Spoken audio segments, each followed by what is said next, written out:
Assalamualaikum warahmatullahi wabarakatuh, and hello everyone.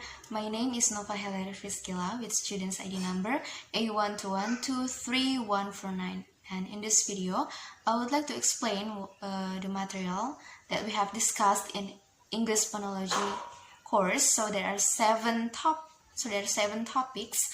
So the first topic is the syllable division and MOP or Maximal Onset principle. So what is a syllable? Syllable is a unit of sound in a word. So there are onset, nucleus, and coda. So what is onset? Onset is the consonant sound before the vowel. For example, in word cat, k sound is the onset, and e sound is the nucleus, the vowel sound, and the coda is the t sound because coda is the consonant sound after the vowel. So what is syllabification? Syllabification is the process to break down the word into syllables. So what is MOP? MOP is a rule that helps place the consonant at the beginning of the next syllable. For example, the word butter. So the double consonant t, the t sound, so we separate the butter. So there are two syllables in the word butter. So another example is a word with the suffixes.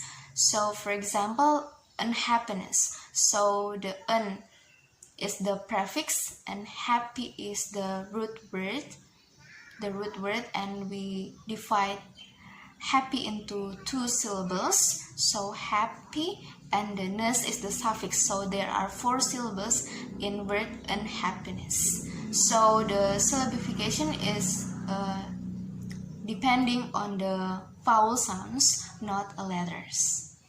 Okay, the next topic is the property of stress. So there are four. The first one is culminative property. Culminative property is where one syllable is more prominent. For example, record. I record myself. So the second is the markative property. Stress marks word boundaries. For example, cafe. Let's go to the cafe for lunch. And the third is rhythmic property. Rhythmic property, stress creates speech rhythmic. There are two main patterns. The first one is trochaic, for example, table. So the stress is in the first syllable. And the second is lembic. Lembic, for example, about. So the stress is in the second syllable. And the last one is quantity sensitivity. So it's the longer syllable. For example, corona, and also the arena. Okay, the third topic is comparing the stress pattern of Bahasa Indonesia and English. So in Bahasa Indonesia, there are two stress patterns. The first one is if a syllable contains with no schwa, so the stress is in the penultimate atau di suku kata kedua dari akhir. For example, bahasa and daerah. And the next is if a syllable contains with schwa, so the stress is in the final. For example, perlu and bentuk. Compare with English. In English, the stress can fall on any syllables in a word. So it based on the three factors. The first one is syntactic factor, and the second is morphological factor, and the last one is phonological factor. Okay, the next topic is predicting English word stress and the effect of suffixes on word stress. So what is word stress? Word stress is pronounced with more stress or energy. For example, banana.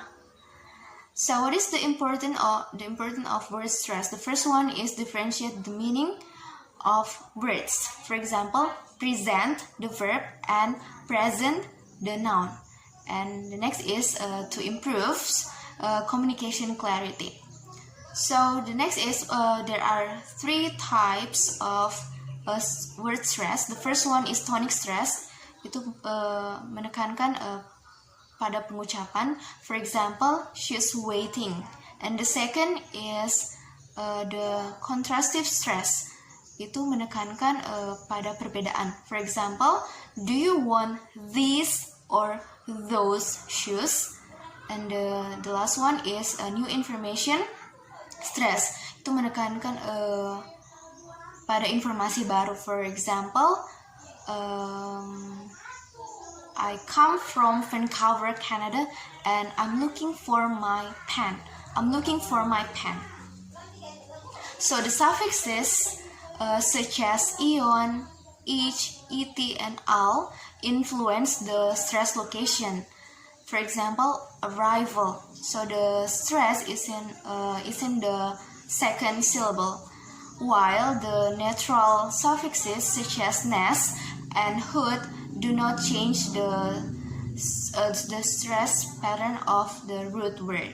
The next topic is assimilation in English. So what is assimilation?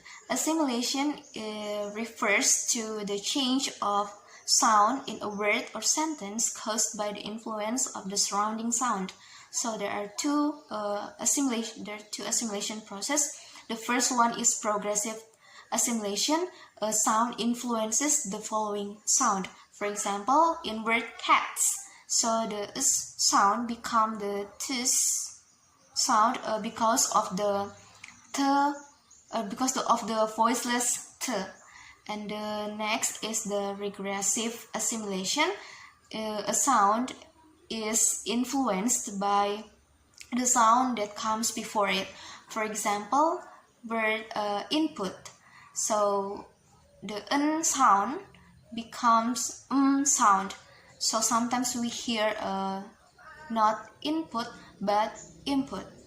Okay, the next topic is syllable-based process. So there are two, the lenition and the fortition. So what is lenition? Lenition is a process where a sound becomes softer or weakened. So for example, therefore, like the flapping t and the like word better, or sometimes we hear better.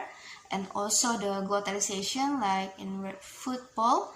So the t sound sometimes is dropped, so it becomes football. And the third is the vowel reduction in word chocolate.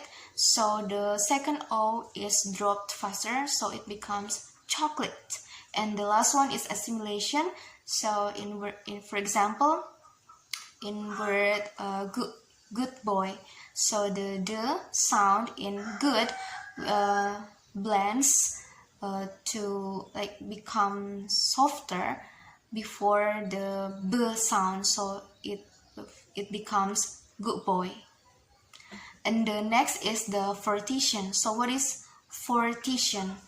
Fortition is a process where a sound becomes stronger or more prominent. So there are four methods. The first one is increased the duration, and the second is increased intensity, and the third is change in place of articulation, like forward or backward in mouth. And the last one is a change in manner of articulation, like more or less constricted. Okay, the last topic is phonological process. There are four: deletion, addition, metathesis, and reduplication. So what is deletion?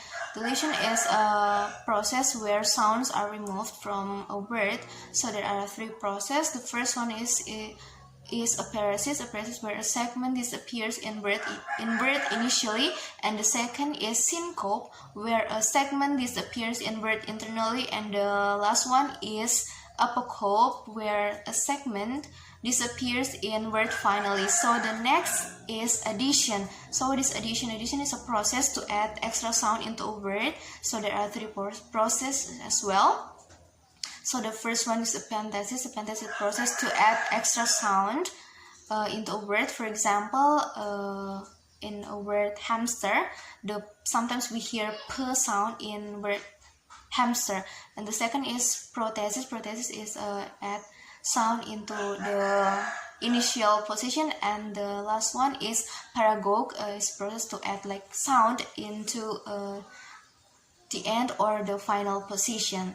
So the next is metathesis. Metathesis is a process like rearranging of sound within words. So sometimes is often seen in the speech errors. And the last one is reduplication. Reduplication is a process where a word or a syllable is repeated. So there are two ways, like full reduplication and partial reduplication.